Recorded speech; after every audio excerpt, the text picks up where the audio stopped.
Friends, আপোনাৰ Facebook profile বা Facebook পেজত প্ৰফাইলে চাম ইছ্যু বুলি কিবা আহিছে নেকি? যদি আহিছে তেন্তে আপুনি প্ৰথমে এইটো আঁতৰাব লাগিব। আপুনি যেতিয়ালৈকে এইটো নতৰায় তেতিয়ালৈকে আপুনি ফেচবুকৰ পৰা 1 টকা আৰ্নিং কৰিব নোৱাৰিব। আৰু সেইটো কি কাৰণে আপুনি গম পায়নে? সেইটো একমাত্ৰ আহে আপোনাৰ কিবা ইলিগেল কাম কৰিলে ফেচবুকৰ মতে, বা কাৰোবাৰ বেলেগৰ ভিডিঅ' এটা আপলোড কৰিলে বা বেলেগৰ ফটো এটা আপলোড কৰিলে তেতিয়াহে প্ৰফাইলে চাম ইছ্যু বুলি আহে। আৰু প্ৰফাইলে চাম ইছ্যু কেনেকৈ আঁতৰাই, ভিডিঅ'টো সম্পূৰ্ণ চাওক।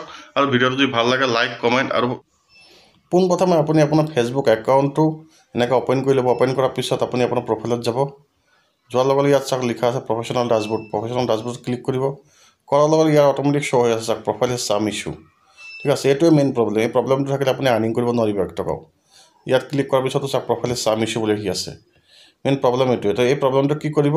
আপুনি এটা কাম কৰিব লাগিব। এই প্ৰব্লেমটো আপুনি কেনেকৈ আঁতৰাব? আপুনি এইটো এটা স্ক্ৰীনশ্বট মাৰি ল'ব। এইটো এটা স্ক্ৰীনশ্বট মাৰি ল'ব। এইটো স্ক্ৰীনশ্বট মৰাৰ লগে লগে আপুনি এইটো এটা স্ক্ৰীনশ্বট মাৰি ল'ব। দুটা স্ক্ৰীনশ্বট মাৰি ল'ব। চাওক ভালকৈ চাই লওক। মই কৈ দিছোঁ, পিছত আপোনালোকে নিজে পস্তাব। এইটো কাম কৰিবই লাগিব। স্ক্ৰীনশ্বটটো লোৱাৰ পিছত আপোনালোকে বেক আহি যাব। অহাৰ পিছত আপোনাৰ প্ৰফাইলত আহি পেলাই 3টা ডট যে দেখিছে 3টা ডট ক্লিক কৰিব। কৰাৰ পিছত তলত আহিব। তলত অহাৰ পিছত ইয়াত চাওক ইয়াত প্ৰফাইল লিংক লিখা আছে। এইটো আপোনাৰ প্ৰফাইল লিংকটো ক্লিক কৰি ল'ব। কপি হৈ গ'ল। কপি হোৱাৰ পিছত আকৌ বেক আহিব। আপুনি বেক আহি পেলাই ডাইৰেক্ট আপোনাৰ ডাছবৰ্ডত আহিব। আহি পেলাই ওপৰত চাওক 3টা ডট লিখা আছে। 3টা ডটত ক্লিক কৰিব। কৰাৰ পিছত আপুনি তলত আহিব।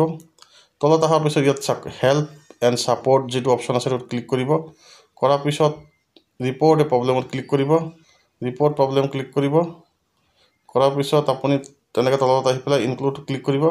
কৰাৰ পিছত ইয়াত আপুনি আপোনাৰ কি হয়, আপোনাৰ প্ৰফাইল হয় নে পেজ হয় আপুনি চিলেক্ট কৰি ল'ব। যেনেকৈ মোৰ প্ৰফাইল হয়, আপোনাৰ যদি পেজ হয় আপুনি চিলেক্ট কৰি ল'ব। মোৰ প্ৰফাইল চিলেক্ট কৰিছোঁ। কৰাৰ পিছত এনেকুৱা এটা ইণ্টাৰফেচ দেখা দিব। দেখা দিয়াৰ পিছত ডিছক্ৰাইব দ্য ইছ্যু তাত ক্লিক কৰি পেলাই আপোনাৰ লিংকটো ইয়াত পেষ্ট কৰি ল'ব। ফেচবুক লিংকটো পেষ্ট কৰি পেলাই অলপ তলত নমাই দিব।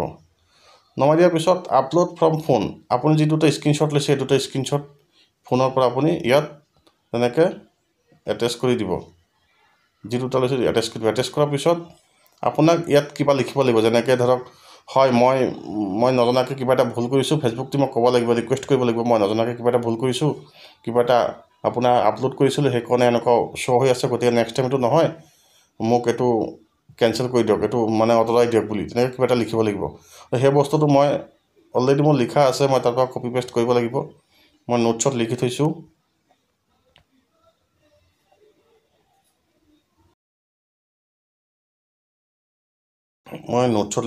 অলৰেডি এইটো চাব গৈছে মোৰ নোটছত। ইয়াৰ পৰা মই কপি কৰি ল'ম। চাওক ইয়াত কি লিখা আছে, dear respected Facebook team, I admit that I have shared a violation that does not follow' the community standard. I apologize for my mistake because at the time I was not familiar with Facebook community standard. Please remove restriction from my profile. This error will not happen again. I need your kind business. The link to the profile mentioned in an attached screenshot. Thank you Facebook team. তেনেকৈ আপুনি লিখি পেলাই আপুনি ইয়াত লিখি দিব লাগিব ধুনীয়াকৈ। এনেকৈ মই লিখি দিছোঁ, চাব পাৰিছে। এই লিখাৰ পিছত আপুনি এটা কাম কৰিব, আপুনি ওপৰত এৰো বাটনটো দেখিছে তাত আপুনি ক্লিক কৰি দিব। অলপ সময় লয়। ক্লিক কৰাৰ পিছত এইটো ফেচবুক অফিচলৈ গুচি গ'ল। ফেচবুক অফিচে আপোনাৰ পেজটো আকৌ ৰিভিউ কৰি পেলাই চাব। চাই পিছত তেখেতসকলে সেই বস্তুটো আঁতৰাই দিব। আঁতৰাই দিয়াৰ পিছতে আপুনি নিজে বনোৱা নিজে যিটো ক্ৰিয়েট কৰিব, নিজৰ কণ্টেণ্টবিলাকহে দিব, বেলেগৰ বস্তু নিদিব। নহ'লে আকৌ হ'ব তেনেকৈ এবাৰ দুবাৰ তিনিবাৰ হোৱাৰ পিছত আপোনাৰ কিন্তু ফেচবুকটো জীৱনৰ কাৰণে ব্লক হৈ যাব। গতিকে এইটো কথা সদায় মনত ৰাখিব। আৰু যদি মোৰ ভিডিঅ'টো চাই আপুনি কিবা শিকিব পাৰিছে বা কিবা ভাল লাগিছে, লাইক কমেণ্ট আৰু প্লিজ মোক ফ'ল' কৰি যাব।